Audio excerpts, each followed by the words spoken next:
Bonjour, bonjour, bonjour et bonjour à toutes et à tous, bonjour.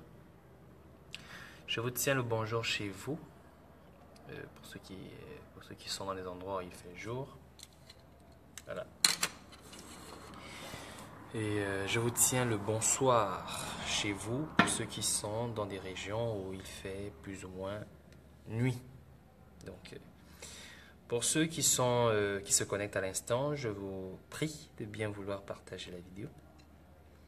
Et merci déjà de l'avoir partagée. Voilà, aujourd'hui on va on va reparler du détail. D'accord? Nous allons encore voir à quel point l'outil appelé détail peut apporter des éclaircissements, des réponses sur les questions que nous nous posons chaque jour, d'accord?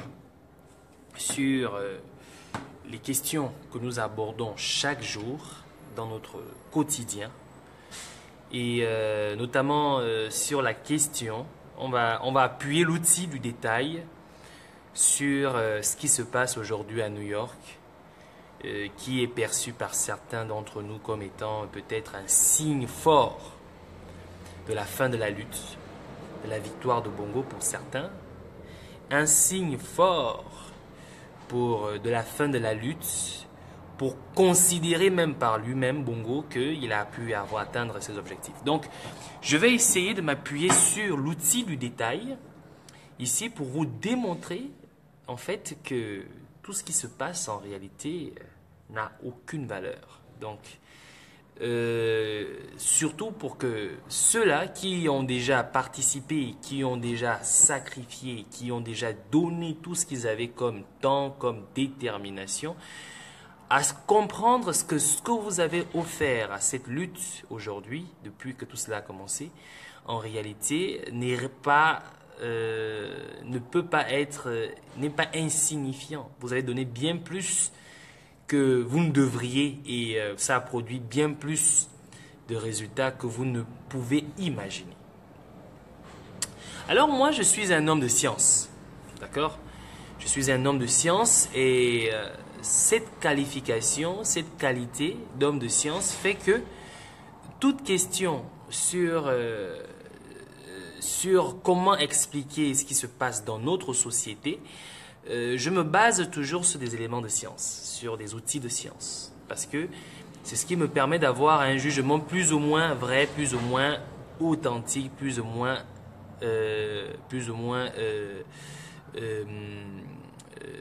logique. Alors, donc, c'est sur cette question-là, sur ces outils de science, que je m'appuie pour essayer de vous démontrer que tout ce qui se passe aujourd'hui autour de la question de notre lutte, ou du moins ce qui se passe à New York, n'est en fait une fois de plus une preuve suffisante, une preuve chaque jour que nous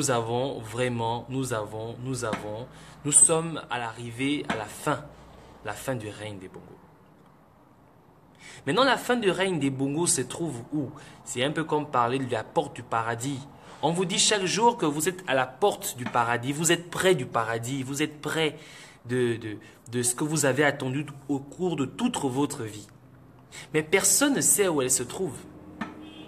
Comment va-t-on faire? On va affronter, arpenter des collines, des distances pour arriver au paradis?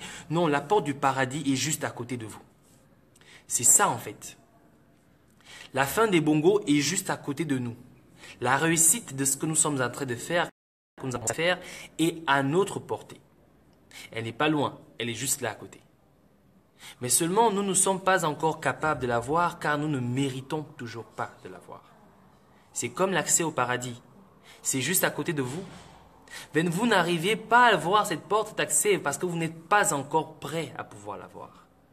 Et lorsque vous seriez prêt à la voir, elle sera aussi évidente devant vous et vous pourriez y accéder.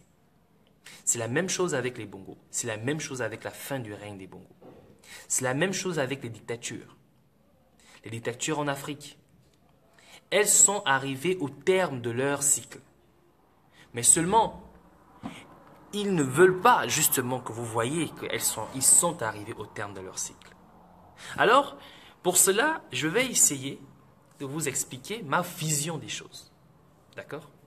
En m'appuyant sur des faits scientifiques et des outils scientifiques, je vais essayer de vous expliquer pourquoi je dis que la fin des bongos est plus que proche. Vous savez, en science, j'ai toujours été un homme de science, et en science, l'outil le plus important, du moins l'outil premier dans l'analyse scientifique, c'est ce qu'on a appelé l'observation. Donc la capacité de pouvoir observer, de voir. L'observation est l'outil premier. D'accord? Et ensuite, vous avez l'outil second qui est la collecte des données. D'accord? La collecte des données, c'est l'outil second dans l'analyse scientifique. Et ensuite, vous avez l'analyse proprement dite. D'accord? En vous appuyant sur un autre outil qu'on appelle la propriété. Donc, les propriétés qui sont des facteurs propres au caractère bien spécifique de toutes les données que vous avez. Alors, tous ces outils-là, quand vous les avez assemblés, vous pouvez faire une analyse plus que raisonnable, plus que palpable. Alors, quand je me sers de l'outil de l'observation, l'outil premier, je observe quoi? Qu'est-ce que j'observe? Pour le cas de Bongo, j'observe un homme qui se prétend être élu par son peuple. Bonjour BH. Je sens que là, tu es dans un endroit où l'Internet passe maintenant à volonté, au point où tu peux même suivre en direct. Félicitations pour votre départ. Donc, pour ce que je disais, pour ce qui est de l'observation, l'observation, c'est ce qui nous permet de constater qu'un homme qui prétend avoir été élu par le peuple, se sent obligé, alors là, se sent obligé chaque jour de battre campagne, pas d'être comme si, mais de battre campagne pour reconnaître, ou du moins pour emmener à reconnaître, ou à mener à l'opinion publique et internationale de reconnaître qu'il a été élu. Mais si tu as été élu par ton peuple, tu ne peux pas te sentir obligé, un an après avoir soi-disant été élu, de battre campagne. Ali Bongo bat campagne, il n'a pas fini sa campagne. Ça veut dire que pour lui, l'élection présidentielle n'a même pas encore eu lieu. Il est encore en campagne. Donc, il est obligé de battre campagne à travers le monde. Le monde pour qui il considère comme étant plus important, dont il considère l'opinion comme étant plus important que l'opinion de son peuple et dont il prétend avoir été élu. Bonjour Emery. Donc, tout cela, c'est pour vous faire comprendre que voici un homme qui dit avoir été élu, mais qui continue à battre campagne. Alors, j'ai cité les outils. Pour ceux qui viennent d'arriver ici, je vais essayer de me reprendre pour qu'on puisse comprendre le procédé de cette vidéo. Donc, je disais que moi, je suis un homme de science et en tant qu'homme de science, je m'appuie toujours sur des outils scientifiques pour essayer d'expliquer la manière la plus simple les choses qui nous entourent. Et en tant qu'homme de science, nous nous appuyons sur des outils que nous avons appelés l'observation, qui est l'un des premiers outils, la collecte des données, les propriétés, et ensuite l'analyse pour finir dans la conclusion. Et nous commençons par le premier des outils qui est l'observation. L'observation nous offre quoi pour la question d'Ali Bongo? Nous observons que nous avons en face de nous un homme qui est en campagne après avoir proclamé ou reconnu ou affirmé avoir été déjà élu par son peuple. Élu par son peuple, mais se sent toujours en campagne. Pour Ali Bongo, les élections ne sont pas finies. Il est encore en campagne. Elles n'ont même pas encore eu lieu. Pour Ali Bongo, les élections au Gabon n'ont pas encore eu lieu. Ou du moins, la première étape a déjà été faite à Libreville. Mais il faut maintenant engager la seconde étape, continuer les élections à travers le monde. C'est la première chose. Et ensuite, qu'est-ce qu'on observe? On observe que, déjà pour une donnée, la France adresse une lettre de félicitations pour la fête de l'indépendance, comme elle a toujours fait depuis 60 ans, à notre État. Ali Bongo se précipite à considérer cela comme étant une lettre d'adobement. C'est-à-dire qu'il se précipite à considérer cela comme étant une façon pour la France de reconnaître celui qui prétend être. Alors, donc vous comprenez que une personne comme Ali Bongo qui considère un fait qui est un fait normal, qui est un fait qui a été engagé, qui est répété depuis des années, qui est tout à fait logique et normal, il en fait un fait personnel parce que c'est comme ça qu'il fonctionne. Les projets aujourd'hui qu'il vante être le père de ces projets, la CNAM GS, les tronçons sur la nationale 1, l'acheminement des travaux sur la nationale 1, dont il prétend que c'est lui qui est à l'origine de tous ces travaux, je vous rappelle qu'elles avaient déjà été engagées et payées avant qu'Omar Bongo ne décède. Donc, ce sont des projets qui sont aujourd'hui livrés, mais qui avaient déjà été payés pendant le règne d'Omar Bongo. Et le seul projet réel qu'Ali Bongo a pu engager, n'a pas pu être fini et qui dure depuis 8 ans. Le seul projet qu'Ali Bongo a pu engager, c'est le tronçon PK5, PK12. Le tronçon PK5, PK12 est le seul projet que l'individu a pu engager, mais qui n'a pas pu emmener à son terme. Mais pourquoi? Simplement parce que cet individu n'a pas la capacité à pouvoir terminer un projet, à pouvoir mener à bien une idée.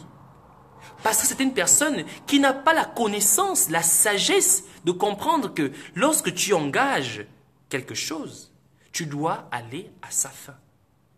Donc nous observons un homme embrouillé, un homme éparpillé. En réalité, parce que il n'a pas été élu, il n'a pas été reconnu par son peuple, le peuple dont il prétend être le chef, qu'il continue à perdre son temps pendant des années et des années et des années à essayer d'être reconnu, à essayer d'être adobé, à essayer d'être l'un des nôtres. Parce que c'est ça en fait. Ali Bongo cherche à être l'un des nôtres. Donc, l'observation me dit que nous sommes face à un homme qui est désorienté. Et qui sera prêt à faire n'importe quoi pour obtenir ce qu'il ne pourrait avoir. Un homme qui ne pense qu'au fétichisme, un homme qui ne pense qu'à des forces occultes. Pour lui, dans tout ce qu'il entreprend, il voit toujours une nécessité de pouvoir faire appel aux forces occultes ou toujours une nécessité de se sentir comme étant dans un lieu de culte. Et là, je vais maintenant aboutir ou tomber sur la question de cette réunion aux Nations Unies. Pour Ali Bongo, être aux Nations Unies, ce n'est pas pour apporter une plus-value à cette réunion, mais c'est d'essayer d'en profiter pour pouvoir prétendre être celui qui n'est pas. En réalité, Ali Bongo, s'il se maintient au pouvoir, ce n'est pas tant pour la richesse, mais c'est de pouvoir justement participer à ce genre de réunion où on peut valoir ce que nous ne sommes pas, ou valoir ce que nous n'avons pas. C'est un homme qui est porté sur le m'as-tu vu, qui est porté sur des choses qui n'existent pas, qui n'ont aucune valeur en réalité, dont il veut lui par conséquent, avec toute la dernière énergie, accorder de la valeur. Pour Ali Bongo, dans cette salle où se trouvent tous les dirigeants du monde, premièrement, ils considèrent que cette salle, c'est comme assis dans leur chambre de loge à Libreville. C'est-à-dire que là où on peut se vanter être les maîtres d'une nation, les maîtres d'un peuple. Parce que c'est ce qui se passe, tous les francs-maçons se disent être au-dessus des peuples. Et pour lui, il considère l'ONU comme cette chambre franc-maçonnique qu'il gère au Gabon. Et donc, c'est un honneur et un privilège pour lui d'être assis dans cette salle, bien que nous ne pouvons rien apporter de constructif, de positif. Alors l'observation encore m'emmène à constater quelque chose.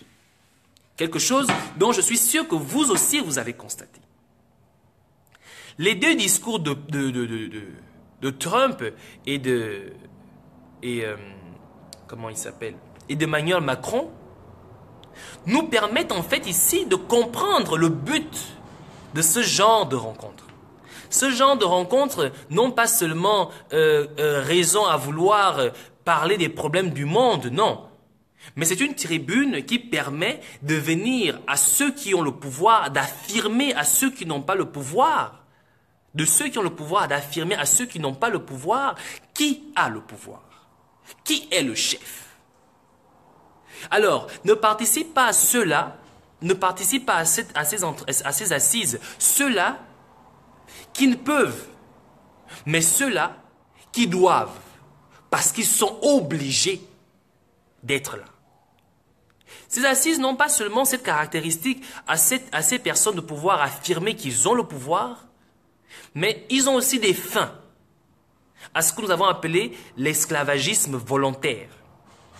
Parce que vous allez comprendre qu'on ne fait pas venir des chefs d'État pour venir parler des problèmes du monde, mais on les fait venir parce que leur présence et leur ratification à ces organisations leur implique à verser leur contribution. Leur contribution n'est pas physique, elle est d'abord financière.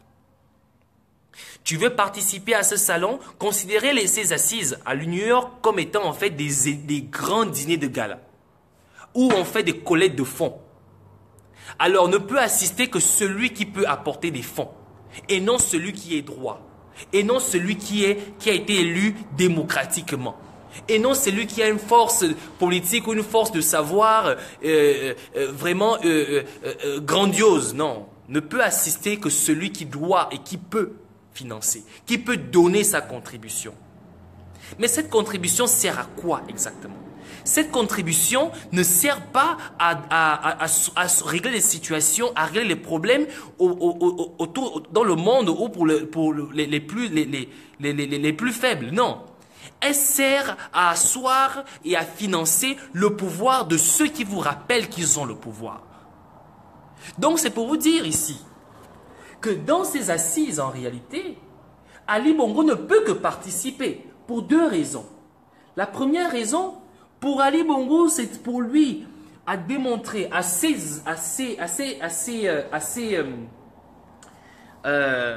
partisans, à ses subordonnés, que je fais partie des hommes qui gèrent le monde. Donc, j'ai aussi le pouvoir. Mais en réalité, Ali Bongo n'a pas le pouvoir. Ali Bongo se sert de cette tribune pour essayer de convaincre ces subordonnés qui sont restés au pays que j'ai aussi le pouvoir. On m'a accepté, voilà pourquoi je suis là. Non, Ali Bongo, tu n'es pas là parce qu'on t'a accepté. Tu es là parce que le Gabon a ratifié avant que tu ne sois né, ou bien après que tu sois né, de participer à ces assises. Mais pas seulement participer, mais de verser, de donner de l'argent, de contribuer à rendre ceux qui sont déjà forts encore plus forts. En fait, j'ai envie de te dire que tu participes à ces assises parce que tu es un esclave. Un esclave, même pas un esclave, tu es un négrier qui demande à son maître de le reconduire en tant que négrier, était subordonné, voyant toi, un certain Dieu, une certaine grande figure. En fait, je vais te dire ce que tu es, Ali Bongo. Tu es ce négrier, non pas assis sur la même table que ces personnes dont tu prétends ressembler, tu crois ressembler, mais simplement assis dans un coin dans la salle. Tu es au même titre que ces femmes, ces serveuses qui restent debout autour de la table pour nous servir le vin dans nos verres, pour nous servir de l'eau dans nos verres. Ta seule raison dans cette salle, c'est en fait parce que tu veux, ta seule raison dans cette salle, c'est en fait pour servir et non être servi. Ta seule raison dans cette assise, c'est pour servir ceux à qui tu dois ce que tu es. Contrairement à ce que certaines personnes veulent croire, ou veulent vous faire croire, que Ali Bongo, parce qu'il serait allé serrer la main de Macron, que fini a été adobé. Non! Quand Ali Bongo serre la main à Macron, Ali Bongo reconnaît son dévouement envers Macron, mais surtout, Ali Bongo paye la poignée de main qu'il serre à Macron. Il la paye. Parce que Ali Bongo n'est pas parti à New York avec une mallette d'argent, avec une mallette vide. Bien que le Gabon connaisse cette crise économique, bien que les peuples les plus pauvres connaissent cette crise économique, ces dictateurs ne sont pas allés là-bas avec les mains vides. Ils sont allés avec des mallettes pour verser, pour donner leur contribution à ceux-là qui sont plus forts et qui ont besoin de cette contribution pour encore être plus forts. Ali Bongo n'est pas celui qui veut être fort. Ali Bongo n'a pas envie d'être aussi fort que ces hommes-là. Ali Bongo se contente simplement des selfies. Et pour pouvoir berner ses subordonnés, que parce que vous m'avez vu en photo avec X, c'est que je le ressemble. Donc par conséquent, je suis aussi fort. Mais quand tu te retournes, il rit, il dit, oh, regarde-moi ce négrier là. Il n'a même pas honte. Il tue, il vend, il pille. Il nous livre ses frères de race, de chien, ses frères noirs. Parce qu'il croit pouvoir nous ressembler. Ah, donne ton argent et donne tes frères aussi. Non seulement que tu es violé et ta famille est violée. Ils te violent et toi et ta famille et ils te disent que le viol que tu viens de vivre est en fait la plus belle chose qui te soit arrivée. Ils te violent, ils te disent que le viol que tu viens de vivre est la plus belle chose qui se soit arrivée. Mais c'est ça en fait quand une personne est bête. Je ne cesserai de le dire, Ali Bongo est bête. Et c'est cette bêteté qui fait en sorte que des gens comme nous, on sera toujours là à lui rappeler qu'il est bête. Parce qu'il ne fait aucun effort de faire en sorte qu'on puisse voir en lui une certaine grandeur. Quelle grandeur? Vous vantez parce que vous êtes à New York? Mais posez-vous la question pourquoi Hollande, pourquoi Trump sont à l'hôtel Trump Tower? Et pourquoi toi tu es ailleurs? Pourquoi? C'est parce que tu es négrier. On t'a mis, tu as essayé de te mettre là où au summum des summums parce que tu estimes qu'en étant là peut-être tu vas ressembler, mais tu ne ressembleras jamais. La preuve en est que vous n'êtes pas assis au même endroit à l'ONU. Toi tu es assis quelque part dans les coulisses, mais eux ils sont assis ailleurs. Pourquoi tu n'es pas assis à côté de Trump? Pourquoi tu n'es pas assis à côté de Macron? Tu es le négrier qui tient la dame Jeanne, même pas la bouteille, qui tient la dame Jeanne dans la salle. Le seul respect que tu as de tes subordonnés, c'est parce que tu as accès à la salle. C'est tout. Et eux, ils ne peuvent pas accéder à la salle. Mais accéder à la salle ne fait pas de toi un homme fort, un homme puissant. Tu accèdes à la salle simplement parce que tu viens servir et non être servi. Ça, c'est la réalité. Donc, tous les outils d'observation, tous les outils d'analyse nous emmènent à cette conclusion, c'est que tu es un serviteur. Et tu sers tes dieux. Mais nous, qui te combattons, nous ne te combattons pas parce que nous te considérons comme étant un dieu. Nous te combattons parce que tu es un serviteur. Et le Gabon n'a pas besoin de serviteurs. Le Gabon a besoin que l'on le sert et non des serviteurs. Tu es le serviteur, mais encore tu n'es même pas un serviteur connu. Tu es un serviteur torché. Tu es un homme qui veut torcher le cul de quelqu'un par la force. Tu veux le torcher le cul. Tu t'efforces à torcher le cul de ces personnes. Alors tu es un serviteur. Tu n'es même pas un serviteur dont on a assujetti. Tu es un serviteur qui s'assujettit de manière volontaire. Je veux devenir ton serviteur, Macron. S'il te plaît. S'il te plaît. S'il te plaît, laisse-moi torcher ton cul, s'il te plaît. Ok, écoute, je vais réfléchir. Je vais discuter avec Jacqueline et on verra ce qu'on pourra faire pour toi. C'est ça, la vérité. Et c'est ce que les gens ne veulent pas comprendre. Du moins, c'est ce que certaines personnes ne veulent pas voir. Vous voyez cette photo comme étant une forme d'adobement? Vous voyez cette photo comme étant une forme de reconnaissance en cette soi-disant reconnaissance envers Ali Bongo? Mais Ali Bongo n'a pas été reconnu. Ali Bongo torche. S'il te plaît, laisse-moi torcher ton cul, s'il te plaît. Bon, écoute, laisse-moi réfléchir. Je vais voir avec la première dame en France. On verra comment on pourra t'emmener pour pouvoir venir torcher nos culs dans les toilettes. Ok? Oh, merci. Merci, j'ai besoin de ça. Allez, fais la photo. Mais quand on prend la photo, qu'est-ce qui se passe? Les subordonnés, ceux qui torchent le cul d'Ali Bongo, eux aussi, ils voient ça. Oui, Ali Bongo a été reconnu. Ali Bongo a été reconnu. Mais putain. Mais putain. Ce qui me fait juste drôle dans toute cette histoire, c'est que aujourd'hui, des personnes qui me sont chères, des personnes dont j'ai de l'estime, j'ai plus que de l'estime, parce que des personnes que je reconnais, parce que ce sont des personnes qui l'ont fait devant moi, que leur valeur, leur grandeur n'a d'égal que leur capacité à pouvoir se sacrifier, leur capacité à pouvoir tout sacrifier pour y arriver. Je parle d'un sacrifice intellectuel, je parle d'un sacrifice digne, et certainement parce qu'ils m'aiment, et certainement parce qu'ils ont de l'estime aussi pour moi, parce qu'ils veulent me protéger, me dire que ce que nous faisons n'est pas bien. Que l'on ne tourne pas le dos au pouvoir. Je me rappelle de cette phrase, ça me tourne depuis des jours dans la tête. On ne tourne pas le dos au pouvoir. Je ne vais pas répondre à ces personnes, mais je vais donner mon point de vue sur cette analyse. Je sais quelle grandeur tu es parce que je t'ai vu. J'ai vu comment tu t'es battu pour être ce que tu es. Tu n'as pas été soudoyé, tu n'as pas été soudoyé qui que ce soit. Tu t'es battu. Je t'ai vu étudier des leçons comme un enfant pour être ce que tu es. Je t'ai vu travailler des nuits blanches devant ton ordinateur, devant ta chaise, ta table pour devenir ce que tu es. Et c'est cet exemple-là que j'ai pris de toi. C'est cet exemple-là que j'essaie de suivre. C'est cet exemple-là que j'essaie d'honorer. T'honorer ne serait pas forcément de devenir un chanteur ou un danseur à Koulibaly. T'honorer, en fait, ce serait justement de valoir ce pourquoi tu t'es battu.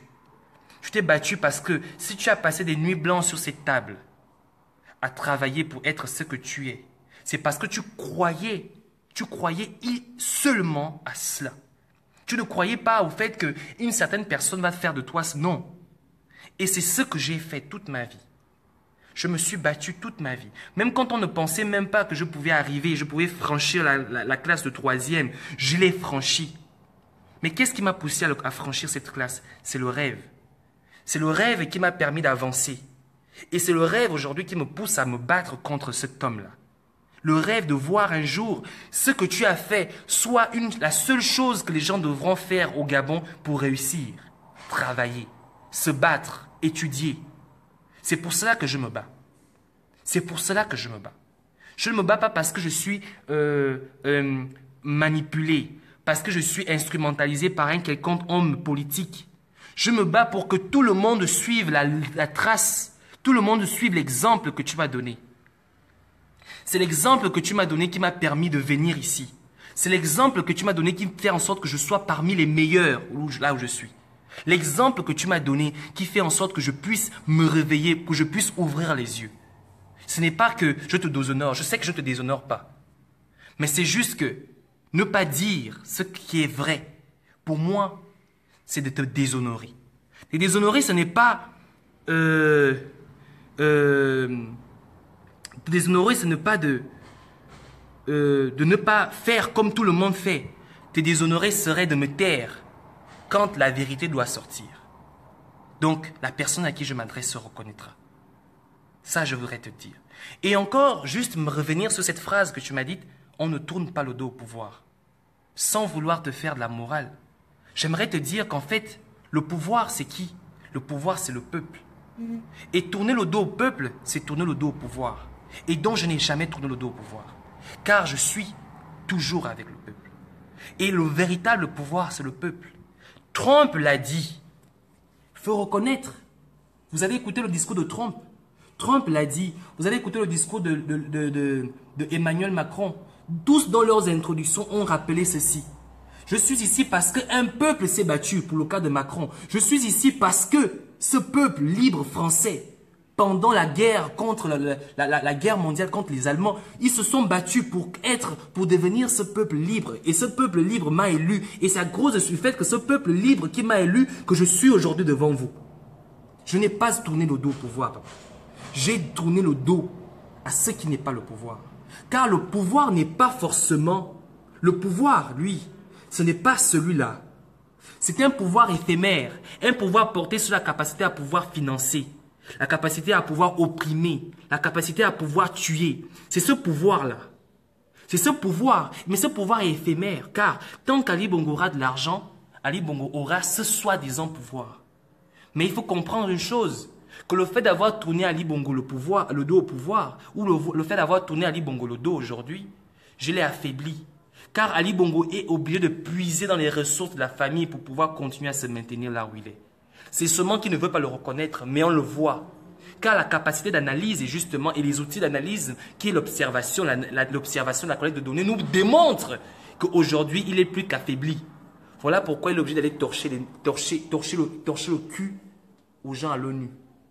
Mais ce qui est encore plus incroyable dans cette histoire, c'est que Ali Bongo a besoin de 15 personnes pour vouloir démontrer au monde entier qu'il est populaire. Quand on sait que le Gabon est un pays de 1 500 000, voire même un peu plus d'individus. Que représente la manifestation en colère d'un peuple d'1 million 500 moins 15 personnes? C'est simplement, justement, vous démontrer ici qui est réellement Ali Bongo et qu'est-ce que nous avons réellement fait depuis que nous avons lancé notre combat. Pour ceux qui pensent que rien n'a été fait parce qu'Ali Bongo est toujours au bord de mer, vous n'avez rien compris. Vous n'avez vraiment rien compris. Si aujourd'hui Ali Bongo est encore au bord de mer, c'est simplement parce que Ali Bongo a encore le pouvoir de l'argent, le pouvoir éphémère. Et le pouvoir de l'argent, qui est le pouvoir éphémère, finit toujours par se tarir. Mais le pouvoir du peuple, qui est la voix du peuple, elle reste éternelle. Donc je suis dans le bon côté du pouvoir. Et c'est pour être dans le bon côté du pouvoir que je continuerai à t'honorer. Ça, c'était la parenthèse, le message que j'ai passé, à qui j'ai passé. Maintenant, pour revenir sur les actions que nous faisons, pour ceux qui considèrent que ce que nous avons fait jusqu'aujourd'hui n'est rien, qui ne représente rien, moi, j'aimerais vous dire une chose. Vous connaissez le tai chi? Le tai chi est un art martial, aujourd'hui, qu'on peut considérer comme la plus puissante de tous les arts martiaux au monde. Mais assez particulier, car c'est l'un de ces arts-là, c'est cet art martial qui fait en sorte que la personne qui pratique le tai chi, en fait, ne dépense pas d'énergie, mais fait énormément de dégâts. Aujourd'hui, le combat du Gabon peut se comparer au tai chi. Mais là, je vais vous expliquer un peu comment le tai chi, à quoi peut se comparer le tai chi sur des éléments que nous vivons, que nous utilisons tous les jours. Vous avez le rocher, vous avez le métal, vous avez le fer, les éléments les plus solides qu'on considère sur Terre. Vous avez de l'eau, l'élément la plus douce qu'on puisse considérer sur Terre. L'eau ici peut se considérer comme le tai chi, l'art martial. Et le fer ou le rocher peut se considérer comme étant la force. Ce dont les gens pensent qu'elle est la seule raison pour pouvoir assujettir les peuples. Vous balancez un rocher dans de l'eau. Qu'est-ce qui se passe? Le rocher, il reste dans sa force de masse. Comme ça là, dans de l'eau. Il est là. Il coule, il est là dans l'eau. Mais l'eau dans sa force, sa présence faible, sa présence qui enveloppe en fait le rocher, l'enveloppe dans les plus profonds même de ces cratères, de ces entrailles. Il prend la forme du rocher. Mais le rocher se sent fort. Il se sent invincible. D'accord? Il se sert de sa force pour occuper la masse, pour occuper le volume dans de l'eau. Mais qu'est-ce qui se passe? L'eau, aussi faible que soit-il, l'enveloppe et commence à le ronger. Commence à le ronger. Mais il le ronge sans faire d'effort. Il ne se bat pas, il ne se débat pas, il ne donne pas des coups de poing, il ne donne pas, non. Il le ronge en douceur. C'est ça le tai chi. C'est vaincre la force dans la douceur. Et aujourd'hui, l'activisme que nous faisons, avec les petites voix que nous avons, les petites manifestations à gauche et à droite, les petits drapeaux que nous agitons à gauche et à droite, peut se considérer aujourd'hui comme le tai chi. Alors le tai chi, c'est quoi? Nous ici, on prend la forme du pouvoir du Bongo. On leur fait croire que leur pouvoir, leur argent, leurs armées sont au-dessus de nous. Mais nous agitons seulement nos petits drapeaux. Mais c'est dans cet agitement des drapeaux-là que qu'est-ce qui se passe? On détruit Bongo, on le ronge. Mais pour pouvoir être sûr qu'on a rongé Bongo, qu'est-ce qu'il fait? Comment il fait-il pour réagir? Comment fait-il pour réagir que... Mais il ne va pas vous dire que non, vous me rongez, j'ai mal. Mais comment on fait pour savoir qu'on ronge Bongo? Comment on fait pour savoir qu'on les atteint au plus profond d'eux? Comment on fait? C'est simplement en constatant qu'ils continuent à nous arrêter, qu'ils continuent à nous opprimer, qu'ils continuent à nous tirer dessus. Parce qu'on arrête... Ali Bongo ne tire plus les gens, ne tire plus les gens dans les rues. Hein. Ali Bongo vous arrête, vous envoie au cachot et il vous tue là-bas.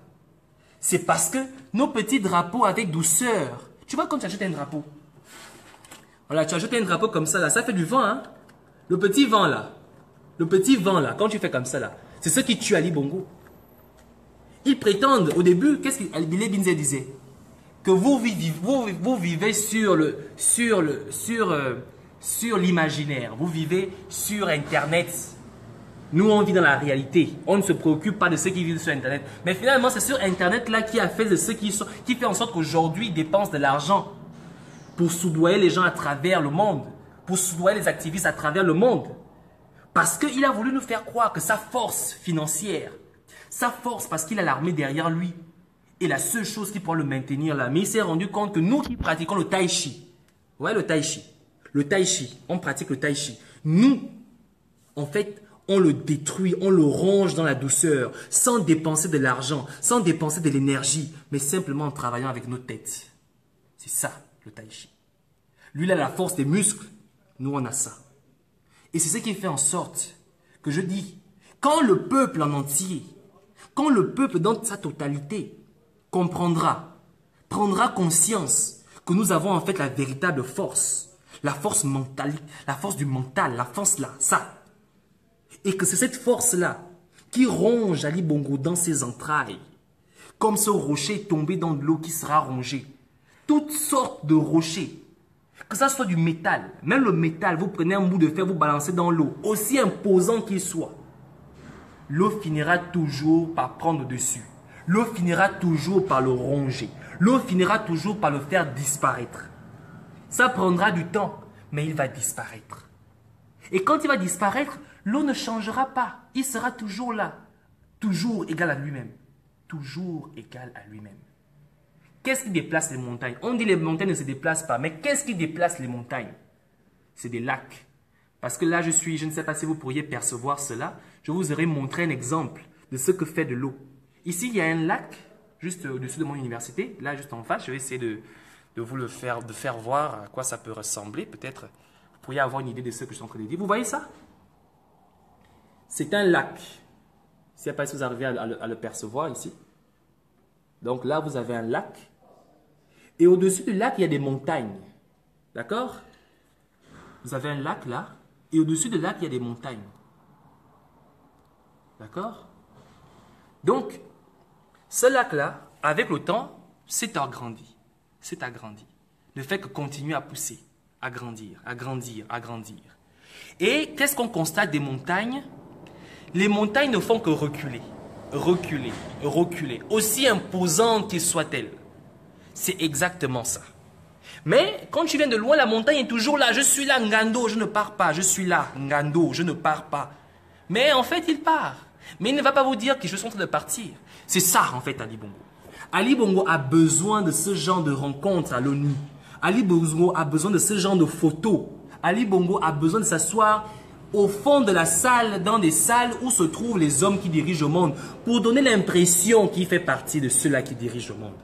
Mais en réalité, il n'est pas là-bas parce qu'il est là pour porter une voix qui sera écoutée. Il est là-bas pour servir ceux qui dirigent le monde. Car Ali Bongo est parti avec des mallettes pour le compte du Gabon, pour verser à ceux-là qui dirigent le monde afin qu'ils soient encore plus forts. C'est la raison pour laquelle ces assises, ces rencontres sont faites. Ces rencontres ne sont pas faites parce qu'on va adober, on reconnaît Ali Bongo. Ces rencontres sont faites pour que tous ceux qui savent qu'ils ont ratifié à cet endroit, à ces assises, viennent donner leur contribution. On ne leur demande pas leur avis, on leur exige. Et pour une personne qui est mal aimée, qui est mal élue, qui n'a pas été élue, c'est un aubaine pour lui pour essayer de faire croire à ses subordonnés villageois qui n'ont rien compris de ses assises aussi, comme lui-même, qu'en fait, c'est moi le chef. Après, on est que j'étais là-bas. Mais tu étais là-bas en tant que qui? Tu étais là-bas en tant que serpilleur. Tu étais là-bas en tant que torchon. Tu es là-bas en tant que serpilleur. Tu es là-bas en tant que torchon. Tu ne vaux rien. Ça, c'est la vérité que les gens ne veulent pas reconnaître. Et c'est la vérité qui fait mal. C'est pour cette vérité-là qu'on nous pourchasse. C'est pour cette vérité-là qu'on nous interdit de rentrer chez nous. C'est pour cette vérité-là qu'on nous met en prison. C'est pour cette vérité-là que certains qui ont déjà abandonné la lutte veulent nous faire croire qu'on est fous. Vous comprenez un peu la réalité de cette conception-là. Lorsqu'on dit que oui, finalement, vous qui êtes dans la lutte, vous qui vous battez, vous êtes fous. C'est quoi cette conception? Je vais vous expliquer. L'homme qui est fou, en réalité, est celui qui a perdu la raison.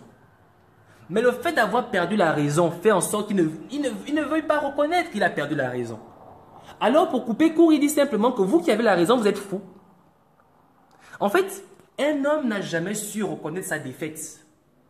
J'ai échoué, voilà pourquoi j'ai abandonné. J'ai perdu la raison, voilà pourquoi je marche dans la rue. Mais lui, il ne veut pas dire que vous avez perdu la raison. Hein. Il va dire non, vous êtes fou. Il n'y a qu'un fou qui dira à une personne qui a la raison qu'il est fou. C'est la même chose avec ceux-là qui abandonnent le combat, la lutte, et qui veulent nous faire passer pour des fous. Ce qui se passe, c'est que quand tu as changé de camp, quand tu as traversé l'autre côté, en fait, tu as honte. Tu te rends compte que finalement, tu as baissé les bras. Tu as été faible. Tu faisais partie du maillon faible de la chaîne. Mais qu'est-ce qui se passe? Tu ne veux pas reconnaître que tu faisais partie du maillon faible de la chaîne. Tu dis, ceux qui continuent sont fous. Ali Bongo a le pouvoir. Vous continuez, vous êtes fous. Non, c'est toi qui es faible. Nous ne sommes pas fous, c'est toi qui es faible. Alors, sur ces mots, j'aimerais dire à tous ceux-là qui sont encore dans l'activisme, à ceux-là qui sont encore dans l'action, à ceux-là qui sont confrontés à toutes les contradictions qui existent, que vous là, qui continuez la lutte, vous n'êtes pas fous, vous n'êtes pas fous. C'est ceux-là qui ont laissé la lutte qui sont faibles. Et parce que nous ne sommes pas fous, et parce que nous avons cette capacité, l'outil scientifique qui est l'observation, la collecte des données, l'analyse, et qui nous emmène à la conclusion de dire qu'Ali Bongo est fini. Ali Bongo est fini, les Bongos sont finis, et tous ceux qui pensent comme les Bongos sont finis. Nous allons continuer dans cette lutte. Nous allons continuer dans cette lutte. Et que ceux-là qui pensent que nous qui le faisons, nous le faisons parce que nous ne savons pas ce que nous faisons. Nous ne le faisons pas pour un politicien. Moi, je ne suis pas un opposant. Je ne suis pas un opposant. Je suis un homme libre et qui veut voir son peuple libre. C'est pour cela que je me bats. Je me bats pour mon peuple et non pour un homme politique. Je ne suis pas un opposant. Je suis un homme libre qui veut voir son peuple être libre. Pourquoi veut-on toujours taxer ceux-là qui ont même été élus par le peuple comme étant des opposants? Parce que Ping n'est pas un opposant. Ping a été élu par le peuple. L'opposant ici, c'est celui qui est contre le peuple. Et celui qui est contre le peuple aujourd'hui, c'est Ali Bongo. Donc l'opposant ici, c'est Ali Bongo. Il s'oppose au peuple. Le pouvoir, c'est le peuple. Ping a été élu par le peuple. Alors moi, je suis avec le peuple. Donc par conséquent, je ne suis pas un opposant. L'opposant, ce sont ceux-là qui s'opposent au peuple, qui s'opposent à la véritable force. Le pouvoir, c'est le peuple. Et ça, on ne va jamais arrêter de vous le dire. On ne va jamais arrêter de vous le dire. Maintenant, pour revenir justement, pour terminer par là, sur la petite analyse de mon frère Pat Collis d'hier, en disant que c'est une étape importante qu'Ali Bongo a eu aujourd'hui en étant là où il est, et que ce qui lui reste aujourd'hui, c'est aller en France, c'est ce qui va peut-être faire en sorte qu'on reconnaisse Ali Bongo. Je voudrais dire à mon frère Pat Collins que Pat revoit bien les choses, observe, analyse et déduit. La présence d'Ali Bongo à l'ONU n'a jamais été une forme d'adoption d'Ali Bongo par ces personnes-là. La présence d'Ali Bongo à l'ONU est obligatoire parce que Ali Bongo, en se rendant à l'ONU et en ayant cette étiquette de dictateur, d'homme pas mal aimé et d'homme non élu, Ali Bongo sera obligé de participer, obligé de donner sa contribution. Pourquoi Mugabe n'est pas là-bas? Posez-vous la question. Pourquoi Mugabe n'est pas parti? Pourquoi? Lui ne sera pas obligé de donner. Lui, s'il veut, il donne. S'il ne veut pas, il ne donne pas, on s'en fout. Mais Ali Bongo sera obligé de donner. Lui, il sera obligé de lécher. Tu comprends? La différence entre celui qui n'est pas parti parce qu'il croit en son peuple et celui qui part parce qu'il sait que son peuple ne veut pas de lui, mais qui a besoin d'avoir une chance de faire un selfie. Ali Bongo jusque-là n'avait pas une photo avec Macron. Mais là, il pourra accrocher cette photo dans son toilette. Il pourra accrocher cette photo dans son bureau. Ça, c'était quand j'étais à l'ONU et j'étais rencontré le président Macron. C'est ça. Jusque-là, Ali Bongo n'avait pas une photo de Macron et Ali Bongo n'a toujours pas une photo de Trump. Il va se battre. Je vous dis que ce mec-là va aller lécher les culs de Trump pour avoir une photo avec Trump. Parce que c'est ça. C'est ce qu'il représente. Merci pour ceux qui m'ont suivi. Je vous demande de partager la vidéo. Merci de l'avoir suivi. Et je vous demande de la partager.